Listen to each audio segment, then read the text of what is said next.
Bueno, pues primeramente daros las gracias a todos y a todas por compartir parte de vuestro tiempo hoy y estar aquí en esta charla que vamos a dar.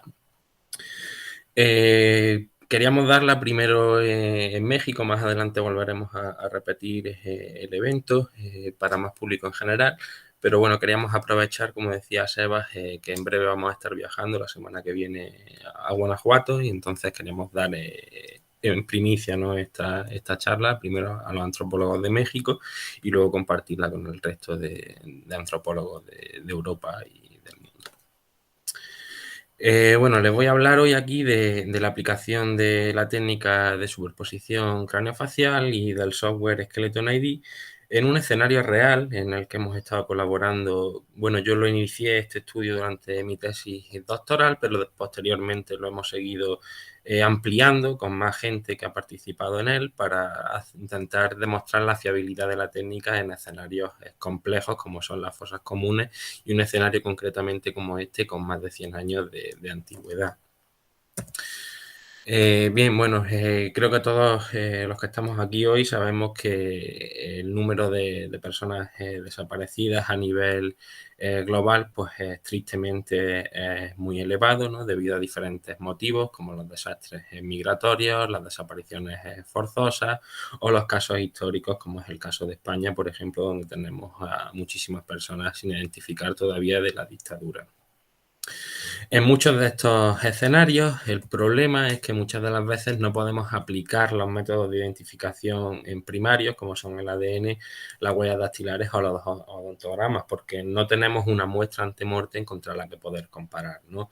Entonces, aquí es cuando entra en juego la antropología física y forense y el análisis, la identificación basada en el esqueleto, ¿no?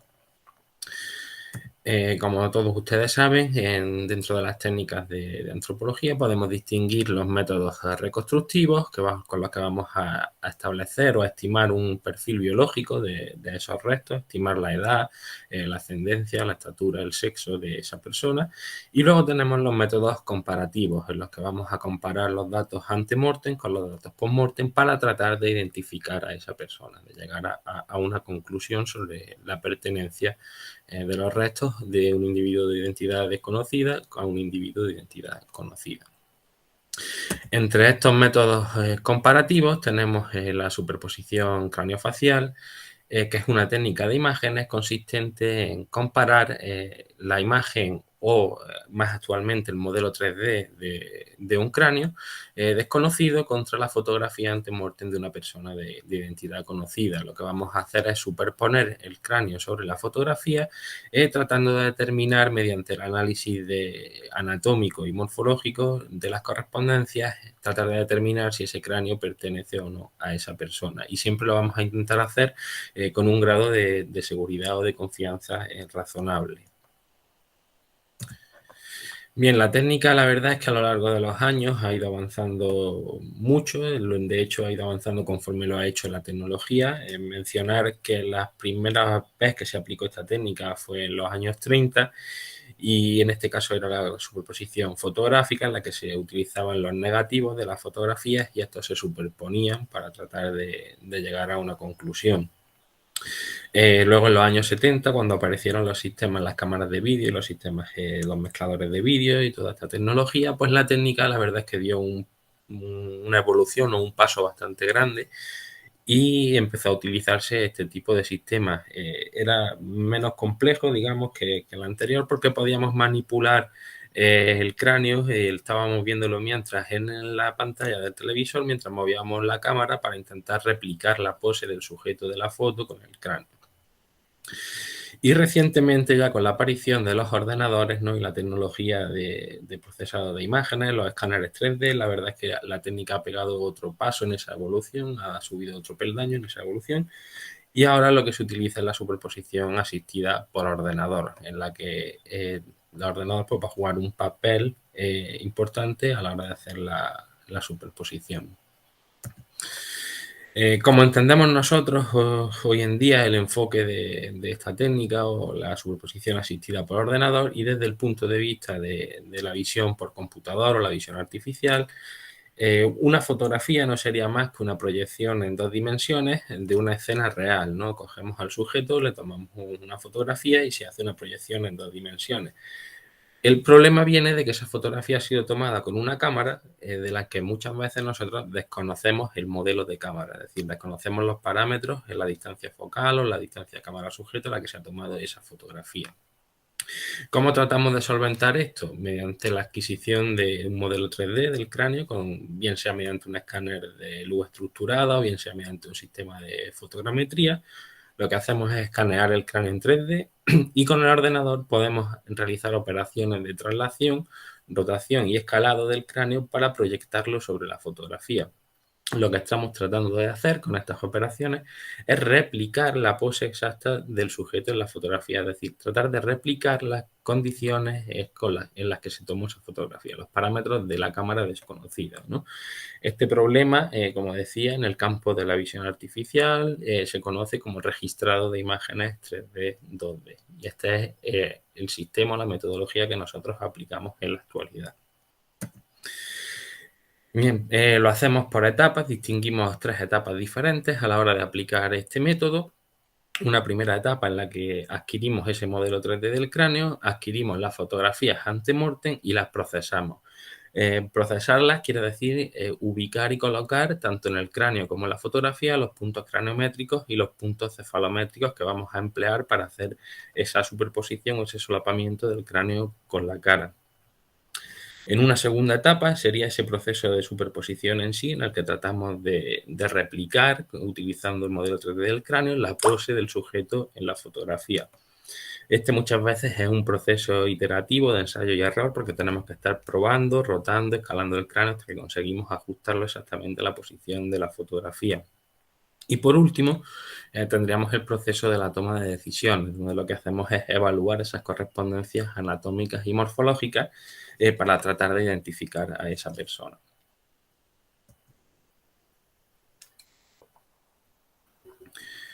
Bien, hace unos años hubo, a raíz de un proyecto europeo, el proyecto europeo MEPROX, en el que participaron expertos en superposición de todo el mundo y de distintas instituciones.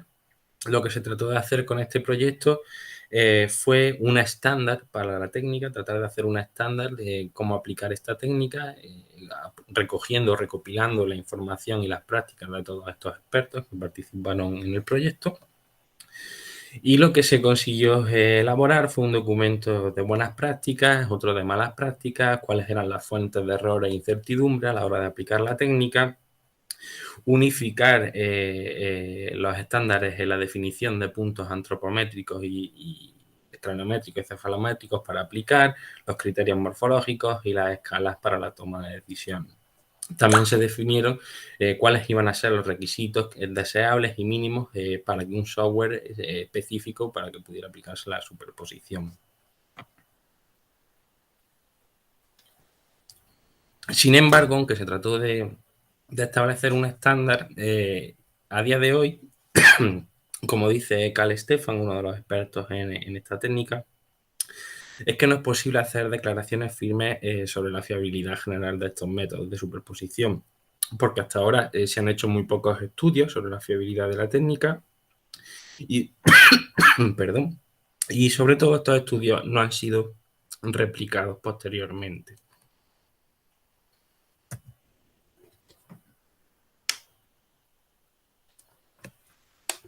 Con la intención de intentar suplir estas carencias, ¿no? Nosotros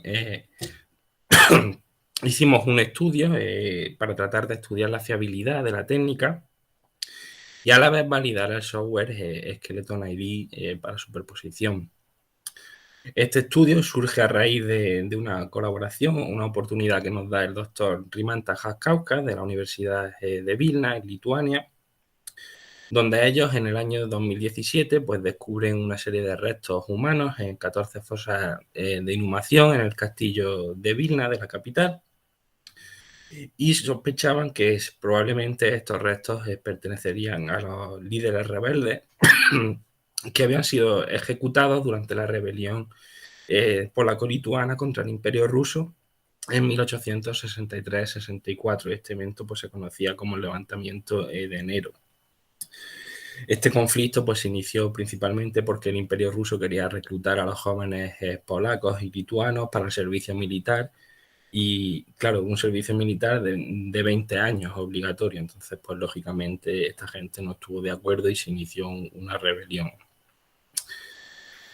Bueno, como he dicho, el doctor Rimanta primeramente decide colaborar con nosotros para aplicar la superposición a los casos de esta fosa y nosotros posteriormente planeamos y coordinamos un estudio internacional bastante más amplio en el que decidimos que participaran investigadores de la Universidad de Granada, de Trieste en Italia o de la Universidad de Tubinga en Alemania. De hecho, si quieren pueden hacer la consulta en la Revista Internacional de Antropología y Antropología Forense. He publicado un primer artículo sobre este estudio en el que se recogen los resultados a los que yo llegué durante mi tesis doctoral, pero esperamos en breve publicar en otra revista esta ampliación de este estudio en el que participan más personas y las conclusiones a las que hemos llegado. Aquí en esta imagen pueden ver la disposición de las 14 fosas que se encontraron en el castillo de Vilna, en las que había 21 cuerpos enterrados. Y bueno, fue el equipo del doctor Hankaukar los que se encargaron de hacer las excavaciones arqueológicas junto con las investigaciones históricas y antropológicas para tratar de identificar los restos de estas personas y hacer un funeral estatal, pues ya que esto había sido un encargo por parte del gobierno. Bien, los métodos de identificación que llevaron a cabo el doctor Jankaukas y sus compañeros en la Universidad de Vilnius pues fueron principalmente hacer una comparación cruzada de datos ante-mortem con datos post-mortem. Es decir, muchos de los restos pues conservaban piezas como por ejemplo la alianza de boda con las inscripciones, con las iniciales del sujeto. También se comprobaron los registros históricos, los modos de ejecución, las fechas de ejecución, qué personas habían sido ejecutadas qué día conjuntamente para tratar de llegar a esas identificaciones. Y además, en otros de los casos, pudieron aplicar la comparación mediante ADN, haciendo una búsqueda genealógica de familiares, ya fueran vivos o fallecidos, en el cuyo caso pues, hicieron las exhumaciones pertinentes en los cementerios. Además de esta investigación, pues también de estas investigaciones también se aplicó, pues como digo, la técnica de superposición craneofacial, ya que teníamos la suerte de contar con fotografías de 11 de estas 21 personas que estaban enterradas en esas fosas en el castillo de Vilna. Este estudio lo aplicamos de manera totalmente independiente y a ciegas con respecto a la investigación que llevó a cabo el doctor Jankaukas y su equipo mediante ADN y esta comparación de datos ante-mortem y post-mortem. Nosotros aplicamos la superposición de manera independiente a su investigación. La aplicamos 5 personas distintas, abordamos el escenario de 5 personas. Lo importante aquí es que hicimos dos grupos, en el que en uno de ellos había 2 estudiantes, un estudiante de medicina y otro de biología de la Universidad de Trieste y de Tubinga, que no tenían ningún tipo de experiencia previa con la técnica de superposición, pero a los que sí que se les facilitó diferente formación, diferente material formativo y pautas a seguir para aplicar la técnica. Y por otro lado, un grupo de 3 antropólogos con diferentes grados de experiencia en la técnica, desde un antropólogo que llevaba muchos años practicando esta técnica y había hecho muchas identificaciones, hasta otro con un poco menos de experiencia y a alguien que había comenzado hacía poco a trabajar en este campo, ¿no? De esta manera queríamos medir un poco también cómo influía la experiencia previa a la hora de aplicar la técnica. Lo que hicimos fue seguir esos acuerdos y esas buenas prácticas propuestas por el Consorcio Europeo MEPRO, de manera que las 5 personas trabajamos siguiendo la misma metodología. Y por último, pues hicimos uso del software Skeleton ID y del algoritmo automático que tiene el software para hacer los solapamientos del cráneo con la cara. Aquí resumiendo esquemáticamente, pues teníamos 18 modelos 3D del cráneo que nos facilitaron desde Lituania y 14 fotografías que correspondían a 11 individuos. Esto, claro, esto supuso 198 problemas de superposición craneofacial O lo que es lo mismo, 252 comparaciones cruzadas, ¿no?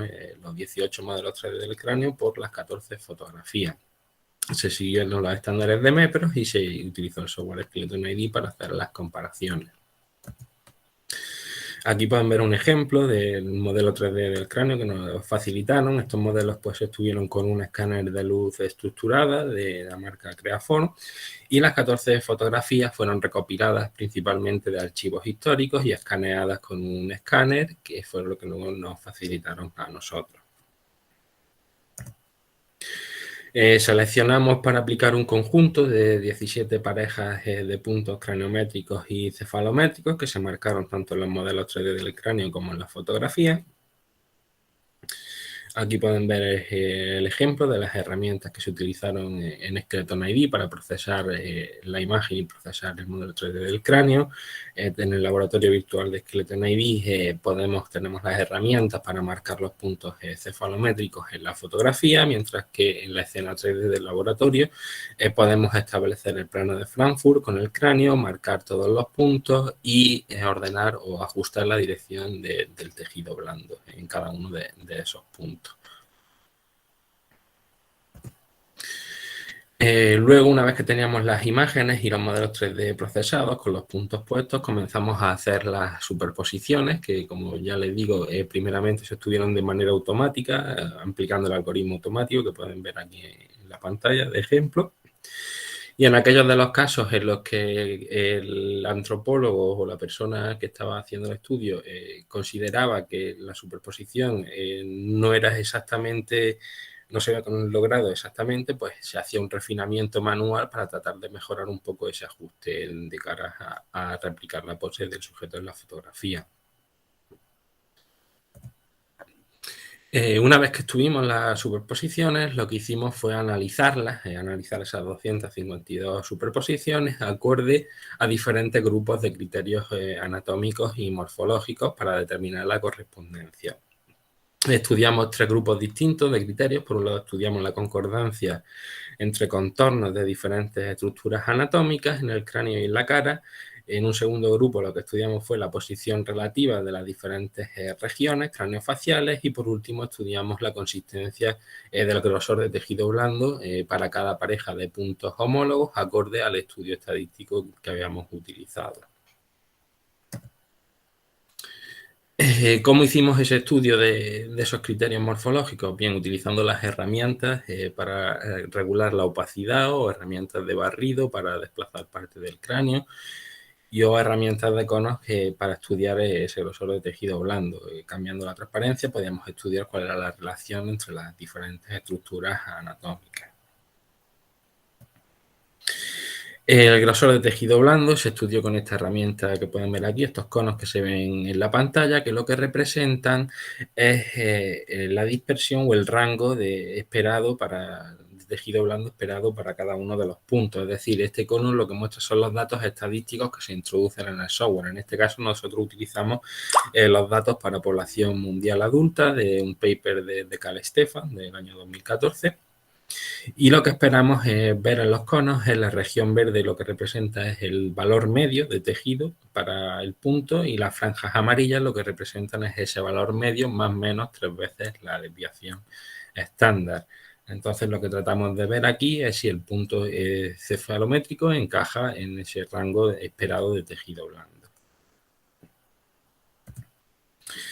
Bien, una vez que habíamos analizado todas esas superposiciones, a cada una de ellas teníamos que asignarle una decisión, ¿no? Un grado de correspondencia de que ese cráneo correspondiese o no a esa persona. Esto lo hicimos siguiendo los estándares propuestos en MEPROS, donde hay propuesta una escala para dar esa decisión de identificación, que puede ser con un soporte, con diferentes grados de soporte, un soporte fuerte, un soporte moderado o limitado, a la afirmación de que el cráneo corresponda o no a la persona de la fotografía. Bien, para clasificar en cada uno de estos grados de soporte, tuvimos en cuenta una serie de pautas que nos daba MEPROX, ¿no? Por ejemplo, para clasificar con un soporte limitado, nos dicen que la dentición tiene que ser insuficiente para evaluar la oclusión, que el cráneo se encuentre incompleto o que la fotografía sea de suficiente calidad. O por otro lado, que tengamos un cráneo bien conservado y la fotografía sea de mala calidad. Para un soporte moderado debía de conservarse suficientemente bien el cráneo y la mandíbula, tener una fotografía de buena calidad y aconsejable, pues en el caso de que se vieran los dientes en la fotografía, pues dentición suficiente para evaluar la oclusión. Para clasificar en un soporte fuerte, además de tener el cráneo completo, bien conservado y con su mandíbula, al menos debe de haber 2 fotografías de buena calidad y en diferentes poses del sujeto. Ya les digo que cada una de las 200 superposiciones que hicimos las clasificamos atendiendo a estos criterios. Bien, una vez que hicimos esa clasificación, lo que hicimos fue calcular el ratio de verdaderos positivos, de falsos positivos, verdaderos negativos y falsos negativos de cada uno de los participantes en función del número de decisiones que habían tomado y el grado de soporte que habían asignado a cada una de esas decisiones. Si atendemos en esta tabla que vemos aquí, son los resultados que obtuvimos los 5 investigadores, tomando una decisión de soporte fuerte. Son el número de decisiones que tomamos cada uno de nosotros, aquí a la izquierda, en base a las 198 decisiones globales. Cada uno de los participantes tomó un número determinado de decisiones para este grado de soporte. Como pueden ver aquí, los 3 antropólogos que tenían experiencia previa en la técnica obtuvieron un 100% de verdaderos positivos, de decisiones correctas a la hora de clasificar o de identificar al individuo concreto. Mientras que los 2 estudiantes, uno de ellos no tomó ninguna decisión o no clasificó ninguna de las decisiones con un soporte fuerte y el otro de ellos sí que hizo una decisión, pero la clasificó como un falso positivo. Aquí para que vean el ejemplo de este caso que les hablo, porque de hecho solo había uno que se pudiera clasificar atendiendo a MEPROX como soporte fuerte, porque este era el único sujeto del que teníamos 4 fotografías disponibles en diferentes vistas, en diferentes poses. Entonces, como ya les digo, pues los 3 antropólogos que tenían experiencia previa en la técnica, los 3 consiguieron clasificar a este sujeto correctamente y asignándole un grado de soporte fuerte en base a esas 4 fotografías de las que se disponía, ya que este sujeto presentaba una simetría observable en el área de la órbita izquierda con respecto a la derecha, y esa simetría era visible tanto en las 4 fotografías como en el cráneo que se clasificó como positivo para este sujeto. Bien, en cuanto a las decisiones tomadas en un soporte moderado, que recordamos que es tener un cráneo bien conservado y una fotografía, únicamente una fotografía de una calidad aceptable o buena. De nuevo, los 3 antropólogos que tenían experiencia previa con la técnica, de todas las decisiones que toman, clasifican correctamente el 100% de los casos como verdaderos positivos. Mientras que, de nuevo, los estudiantes, pues bueno, uno de ellos, de las 2 decisiones que tomó, sí que consigue hacer un verdadero positivo con uno de los casos, mientras que comete un 50% de acierto y un 50% de falsos negativos. Y el segundo estudiante solo toma una decisión y es un falso negativo, no identifica correctamente al individuo de la decisión que toma. De nuevo aquí, para que vean a qué caso me estoy refiriendo, son estos 3 sujetos de estas fotografías. Los 3 antropólogos sí que los clasificaron correctamente, los identificaron como positivos, mientras que los 2 estudiantes, pues en este caso no acertaron a la hora de identificar a estos sujetos.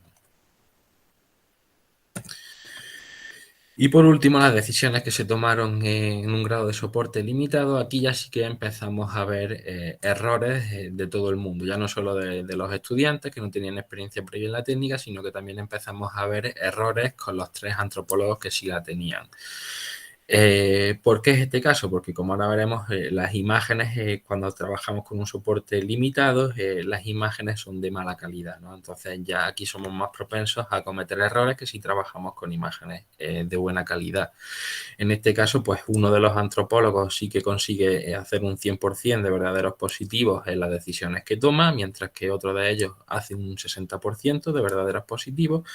Y el tercero de los antropólogos decide no tomar ninguna decisión con estas fotografías, ya que considera que no puede llegar a ninguna conclusión analizándolas. Estos son los casos de soporte limitado. Como pueden ver, las fotografías pues, son de bastante mala calidad. En este caso sí que sé que uno de los antropólogos consiguió identificar correctamente a los 3 sujetos de esta fotografía, mientras que otro de ellos consiguió identificar a 2 de los 3 correctamente. Pero bueno, cuando tenemos este tipo de materiales ya estamos viendo que somos más propensos a cometer errores que cuando tenemos un material bueno y en condiciones.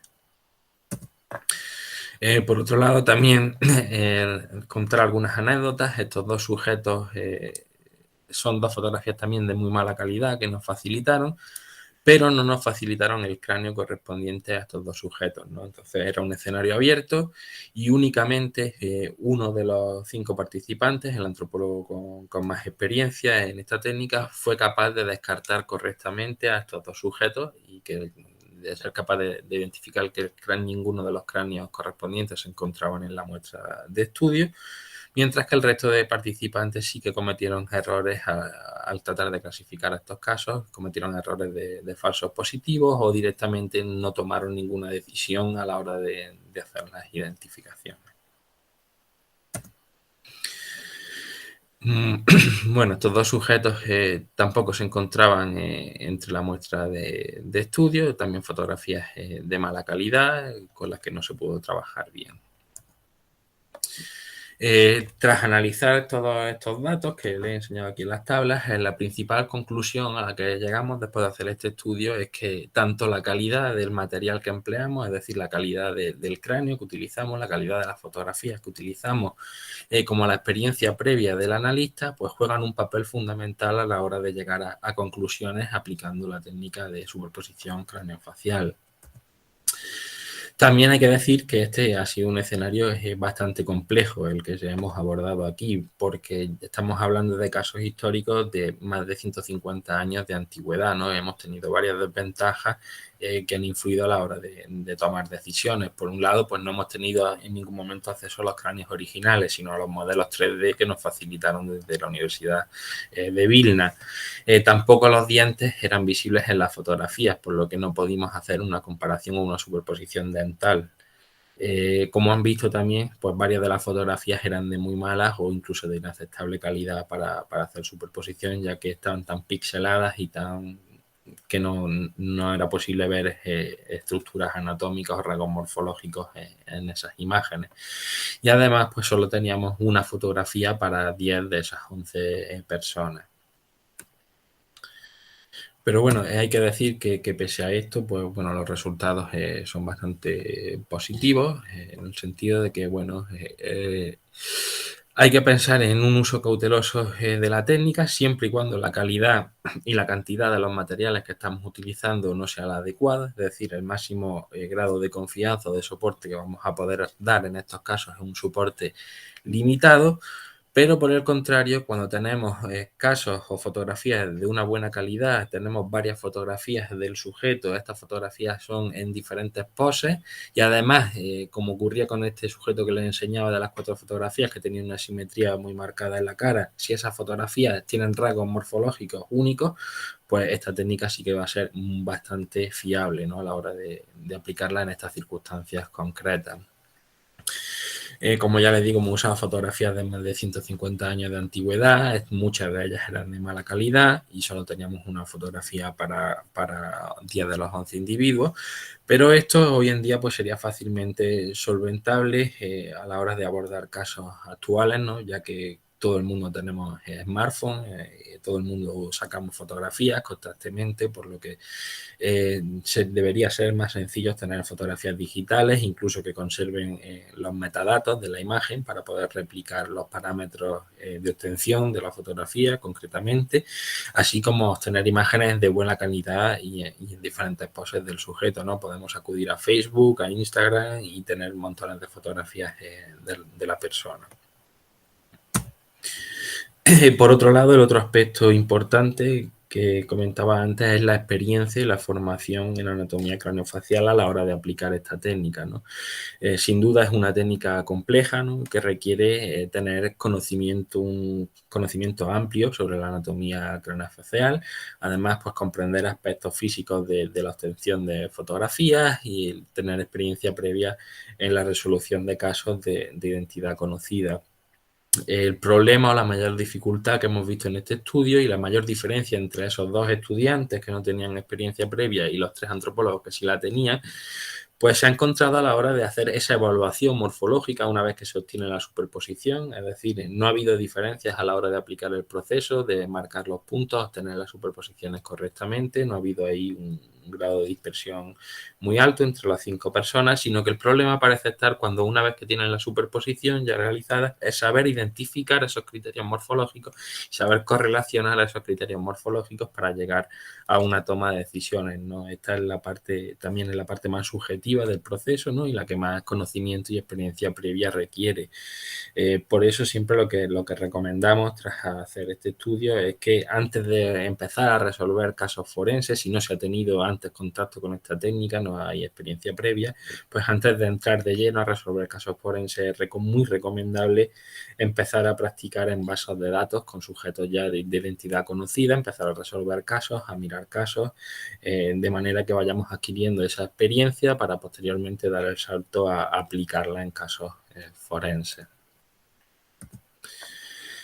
Bueno, otro dato bastante relevante que hemos tenido en este estudio ha sido el tiempo que se ha empleado para hacer estas comparaciones, ¿no? Empleando el software, la verdad es que en una media de 100 horas, pues las 5 personas que hemos participado en este estudio, fuimos capaces de hacer de posicionar los puntos craniométricos y cefalométricos en el cráneo, en las fotografías, hacer esos 252 solapamientos cráneo-cara y analizar esas correspondencias morfológicas para llegar a conclusiones sobre la mayoría de los casos que se habían abordado.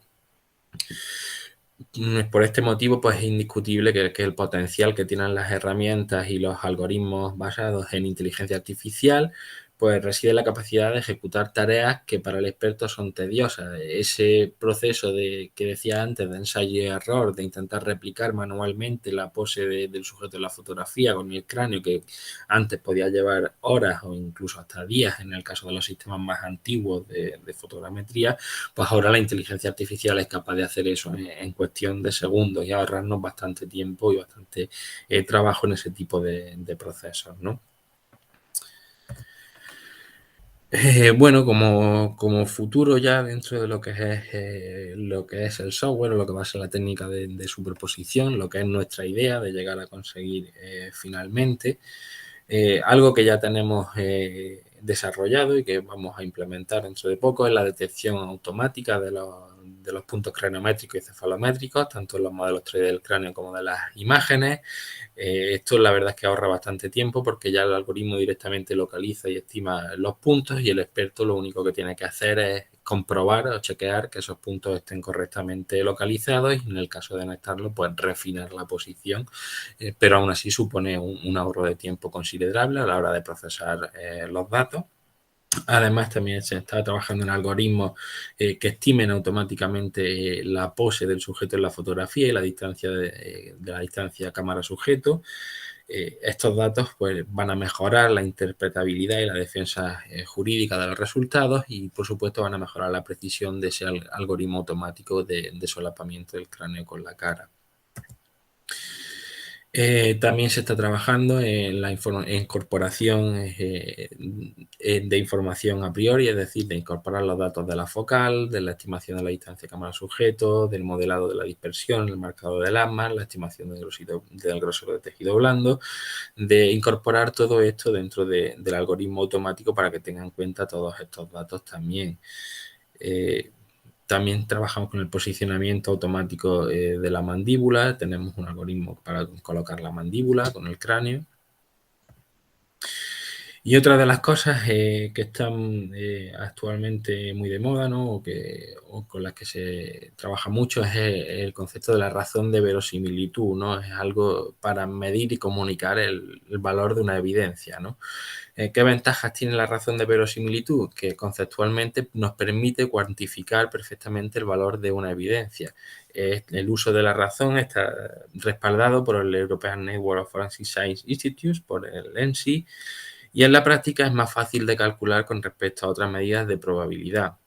Decirles que la semana que viene habrá un evento organizado también por Panacea, que lo impartirá el doctor Oscar Ibáñez y el doctor Andrea Balsecchi, donde hablarán en profundidad sobre la razón de verosimilitud y su aplicación a las ciencias forenses.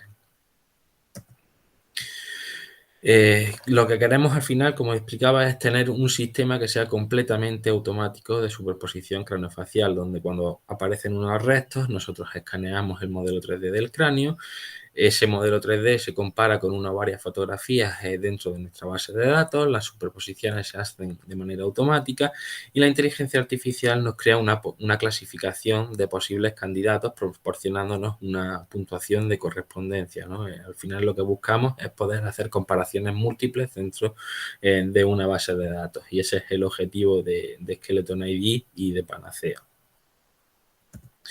Pero no solo nos vamos a quedar o a centrar a trabajar en superposición, sino que ya en este mismo año, dentro de unos meses, se van a incluir nuevos módulos dentro de la herramienta, como un módulo de comparación radiográfica. Aquí estáis viendo un ejemplo de comparación de senos frontales. Un módulo también para la estimación del perfil biológico y otro módulo para la comparación dental. Estos módulos ya están investigados, están en desarrollo y se van a ir incorporando a lo largo de estos meses en el software. Y más allá de esto, sí que estamos empezando unas líneas de investigación nuevas para futuro, poder incluir también la estimación de la edad, por ejemplo, en sujetos vivos, en este caso, pues la problemática que hay en Europa, sobre todo con la migración de menores no acompañados, o incluso otro nuevo producto de identificación facial para hacerles comparación facial forense o las técnicas que ahora emergentes de fenotipado de ADN morfológico y morfométrico. Al final, lo que nosotros pretendemos es que Skeleton ID sea como, por poner una analogía, como la navaja suiza para el experto forense, es decir, tener todos los gadgets o todas las herramientas que el experto necesita utilizar en su día a día recogidas en un mismo sitio, en un mismo software, ¿no? Y dar soporte a todas esas técnicas como la comparación radiográfica, el perfil biológico, la comparación dental, estimación de edad, la superposición craneofacial y todo esto alrededor de un core o una parte principal que sería nuestra base de datos, ¿no? Donde nosotros almacenamos todos los casos que tenemos. Bien, ya por último y para terminar, si alguno de los que están aquí presentes tiene interés y quiere probar el software, quiere probar Skeleton ID, nos puede escribir a esta dirección de correo que les muestro en pantalla, demo@panaceacop.com, y estaremos encantados de organizar una sesión online con vosotros y enseñaros el funcionamiento del software. Ya para concluir, bueno, darles las gracias por estar hoy aquí compartiendo su tiempo con nosotros y decirles que la semana que viene pues habrá ese evento para hablar sobre la razón de verosimilitud y su uso en la evaluación de evidencias forenses. Será el viernes 18 de febrero a la misma hora de hoy, a las 4 p.m. horario europeo, a las 9 a.m. en horario de allá, en México, y la impartirán el doctor Ibáñez y el doctor Andrea Balsecchi. De nuevo, gracias a todos por estar hoy aquí y si tienen alguna pregunta, pues se la respondo encantado.